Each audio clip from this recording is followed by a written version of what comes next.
How many of you can confidently say that you're fully in control of your own emotion? Okay, here's the thing. Today, actually what happened was I was talking to a friend of mine, alright? And actually he said something extremely insensitive. What happened was it suddenly felt actually very uncomfortable inside my once I heard what he said, it made me extremely uncomfortable in the sense that I could feel the blood boiling in my body.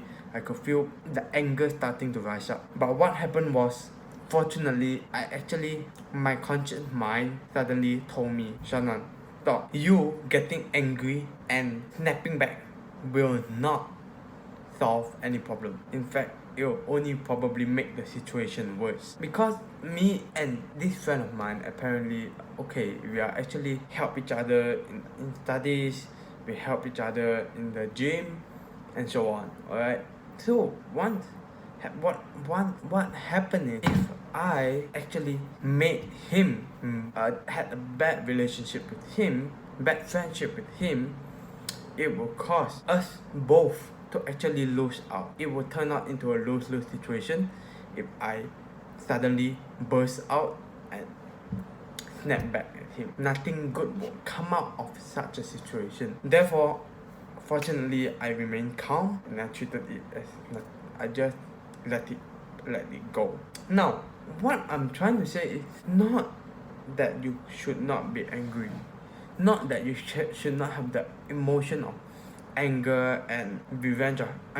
Anger, alright? Because anger, the emotion of anger and fear, actually, if channeled into the right place, can be an extremely powerful emotion that we can push it, or should I say pushing force, that can push us to achieve things with immense power. That what I'm trying to say is, when you're in control of your emotions, it's not to say you don't feel your emotion, but it's to say you are able to channel the right emotion in the right place at the right time. Having this ability is such a powerful thing that one can personally possess. It is such a rare thing to actually be able to meet people who have the ability to have full control over their emotions. Honestly, even myself, I have been working on it, and I am consistently working on this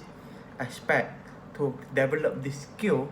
And it is such a challenging thing, a skill to develop. I personally feel that way as well. Well, now you might be asking, how do I develop this skill of having full control over your emotion? Before I give you any tips, I would like you to tell yourself to not to be overly harsh on yourself, and every single small improvement will eventually compound into a big improvement in this skill. So the first thing I feel that you can start doing is actually change your perspectives on things. What do I mean by perspective? It's the way you perceive things. You see, the thing that happen around us, the external circumstances, are actually not up to our control.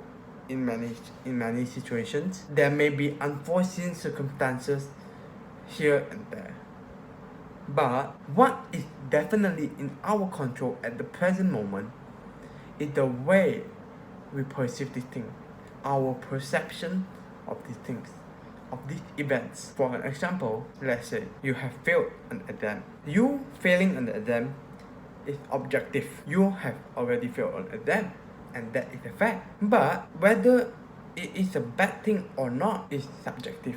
It's up to your own perception of things. What do I mean by this? Shouldn't be failing an exam be a terrible thing? Well, yes and no. Why? Look at this. If you want to perceive it as a typical way, you can say, yes, failing an exam is a bad thing.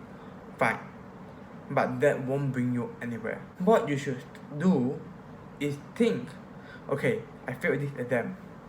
It's beneficial. It's an opportunity for me to improve myself for the next exam, and to work harder and pinpoint my weak areas. That's when you turn a detriment to an opportunity, and I feel by having this ability to perceive things in a more opportunistic light, not necessarily positive light, but an opportunistic light, will actually help us regulate our emotion better. Why do I feel this way? Because if the negative external circumstances falling upon us and we perceive them correctly, we actually tend to be able to calm our emotions down. And another, definitely, you hear this again and again, another way to develop this skill of being able to control your emotions is definitely through meditation. Why meditation? Meditation helps us to become more aware of our thoughts and emotions. Come, my boys, meditate with me for a few seconds, alright? Breathe in, breathe out. Breathe in, breathe out.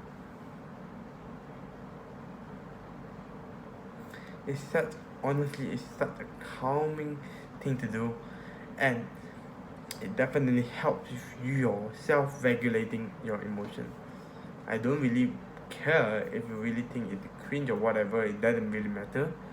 What really matters is the benefits you get out of meditation. The ability to control your emotions, such an amazing power. So that's it for today's video.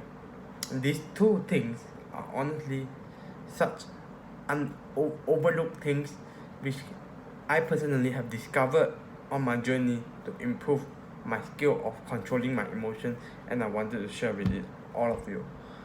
I hope you like this video. If you like it, click the like button, smash the subscribe button, and click on the notification bell so you do not miss out on the next one. I'll see you.